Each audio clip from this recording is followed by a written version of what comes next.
La dernière partie de 90 minutes info. On est ravis évidemment de vous retrouver chaque jour plus nombreux sur l'antenne de CNews. Ils étaient près de 300 à défiler ce week-end en mémoire de l'exécution de 10 religieux lors de la Commune de Paris. Je vous rappelle, c'est en 1871, en mai 71. Cette procession, elle a été perturbée au moment où elle a croisé une autre manifestation des participants à ce qu'on appelle la montée au mur, qui, eux, commémoraient les 20 000 morts de la semaine sanglante. Eh bien, vous vous en doutez, la situation a assez vite dégénéré. Un homme a été blessé. Le tout est résumé par Vincent Farandège. Dès les premiers mètres, la procession est sifflée, interpellée par des militants d'extrême gauche. Ces 300 personnes commémorent les 49 otages de la rue Axo, dont 10 religieux fusillés par les fédérés il y a 150 ans. Le seul policier présent est rapidement débordé. Le service de sécurité du diocèse a dénombré une cinquantaine de militants d'extrême gauche qui lancent des poubelles et bouteilles en verre. 2 sexagénaires sont projetés au sol. L'un d'entre eux est hospitalisé suite à sa blessure au crâne. Les fidèles se réfugient dans cette église pendant près d'1 heure et demie. Je n'aurais jamais pensé qu'une chose comme ça pouvait surtout entre chrétiens et puis des gens, des communards, quoi, des gens de gauche. Non, c'est pas acceptable. C'est très triste. Mais c'est assez symbolique de l'utopie et du cauchemar qui s'affrontent. C'est assez symbolique de notre époque, non? Si les religions en question se baladent et ne sont pas dans la provoque et ne sont pas dans l'agressivité, je ne vois pas pourquoi leur foutre sur la gueule, si je peux me permettre d'être trivial. Le diocèse de Paris a porté plainte contre X. Jonas Haddad, on l'entend ce participant dire c'est symbolique de notre époque. C'était écrit ou presque. Et est-ce qu'il n'y a pas un petit problème de parcours quand même aussi, accessoirement? On aurait peut-être pu éviter aussi cette situation délétère. Mon Dieu, qu'est-ce qu'on aurait dit si ça avait été une autre religion qui avait été attaquée? Si ça avait été une procession issue de la religion juive ou de la religion musulmane? On aurait dit ça y est, le racisme s'abat, etc. Troisième Reich. Là, la réalité, c'est que réaction à minima aujourd'hui, là. Ce sont des ringards d'extrême gauche qui croient refaire une révolution en s'attaquant à une religion qui est principalement basée, en tout cas sur cette procession-là, qui était basée sur le fait de dire qu'on dénonçait pacifiquement un massacre qui avait pu avoir lieu.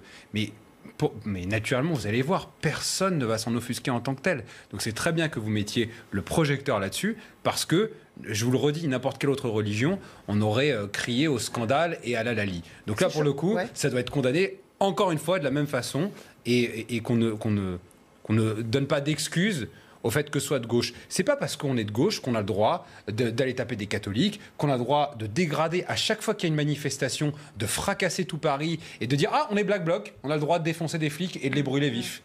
Il y a pas des d'excuse bouteilles balancées, des poubelles, c'est allé assez loin quand même. Un homme a été blessé, je le rappelle, Philippe Doucet. Là, il y avait 2 manifestations.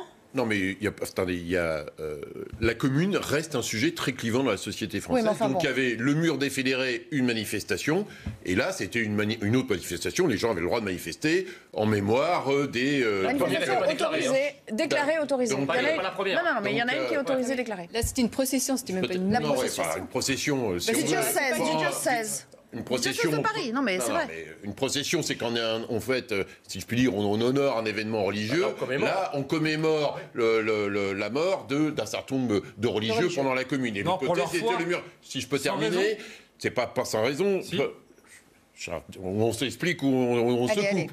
Donc du coup, là, il y avait d'un côté ceux qui commémorent la commune et ceux qui commémorent ceux qui ont été tués dans la commune, sachant que la commune, il y a eu, comme vous l'avez rappelé, 20 000 morts. Là, ce qui m'étonne par rapport à ça, c'est qu'il y avait d'un côté un policier et que, effectivement, je ne comprends pas comment, à la sortie du cimetière, il y a plusieurs sorties dans le cimetière, on les a laissés sortir. D'un côté, là où arrivait la procession, franchement, avec un policier. C'était écrit, quoi. Ouais. Mais oui, derrière, après, quand vous avez vu comment la commune clive, il reste encore un sujet clivant. Eh bien, c'était d'une maladresse d'un point de vue des forces de police et de la préfecture de police de Paris d'avoir laissé sur les... Le sujet, c'est la possibilité Mais après, derrière... Mais moi, ce que je trouve de pratiquer son culte librement, ça va plus loin pour vous? Quand on organise une procession, moi j'ai eu l'occasion de le faire en tant que maire, vous mettez des forces de police parce que c'est un événement sur la voie publique, et donc comme il y a une manifestation de la CGT, on met des policiers. C'est vrai que c'était léger. Quand il y a une procession sur la voie publique, on met des policiers. Mais si vous voulez, moi je suis très étonné par ce silence assourdissant, effectivement, dans la suite de ce que disait M. Haddad il y a un instant, de toutes les chaînes du service public ce matin, pas un mot, quoi. je n'ai pas entendu toutes les grandes voix du journalisme réagir, sauf sur CNews, réagir à cette attaque scandaleuse. Enfin quoi, ils sont passés sous un tunnel. Où ils sont. Et ce qui me fait dire, si vous voulez, que finalement la seule minorité qui n'a aucun droit en France, c'est la majorité. C'est quand même incroyable. C'est-à-dire que, comme le rappelait M. Haddad, on aurait eu une autre religion, une autre minorité, quelle qu'elle soit, qui aurait été attaquée. Là, toutes les belles âmes auraient été sorties avec leur humanisme et leur progressisme en bandoulière pour le dénoncer. Là, il n'y a strictement rien. Je rappelle quand même que pour quelques tags malheureux qu'il faut bien sûr condamner sur le mur d'un centre cultuel, c'était même pas d'une mosquée, Gérald Darmanin avait fait 500 bornes pour aller soutenir. Là, c'était à 3 km de son ministère. Il n'a pas daigné se rendre sur les lieux pour apporter son soutien aux catholiques, dont on rappelle quand même que la France a des racines chrétiennes. Donc le culte catholique n'est pas n'importe quel culte en France. Choquant, Béatrice Couturier, qu'on s'en émeuve aussi peu, y compris du côté de l'exécutif, comme le dit Jean Messia. Choquant, effectivement, de ce silence assourdissant de la presse. Et puis, choquant de voir ce traitement manichéen de l'histoire. C'est-à-dire que moi, je suis élue parisienne. À Paris, on n'entend parler que des communards, mais on ne fait pas, justement, référence à tous ces morts de la religion catholique qui sont partis avec sa révolution. Donc, ce qui est gênant, c'est que sous cette nuance de gris, il n'y a pas que des gens bien et que des gens pas bien. Il y a aussi des zones d'ombre dans l'histoire, et il faut savoir aussi le dire.